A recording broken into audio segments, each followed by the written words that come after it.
طيب ابو عبد العزيز، بصراحه بامانه ياسر القحطاني اليوم رجع للقائمه الاساسيه، اول مباراه على مستوى الدوري تلعبها اساسي، لعبت في كاس ولي العهد، خلاص رايح تتمسك في الخانه ولا حترجع احتياط المباراه الجايه؟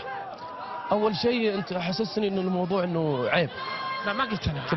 كبار لعيبه العالم يعني يلعبون بين الدكه وبين الاساسيه، وفي النهايه هذه قرارات مدرب. احنا كلنا فريق واحد، ال 18 لاعب او ال 35 لاعب الموجودين عندنا كلهم سواسيه في عين المدرب، في عين الجمهور، في عين الاداره.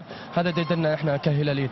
لكن انا اعتقد انه الفترة السابقة أو اللي فاتت يمكن أنا عانيت أكثر من مباراة يعني من إصابات ومع عدم جاهزيتي يعني في كذا مباراة، بداية اليوم بداية المباراة ومع الشباب الحمد لله قدرنا نقدم مستوى يليق يعني بأسمائنا وبفريقنا وحجم فريقنا وجماهيرنا، وفي النهاية المهم اللي هي 3 نقاط الحمد لله. طيب ليش ما تحسست من السؤال يا أخي؟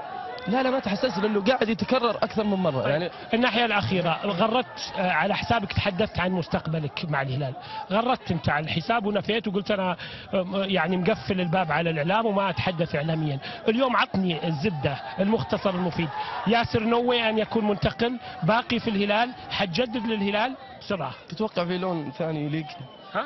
في لون ثاني يليق علي؟ ما ادري ابو عبد العزيز.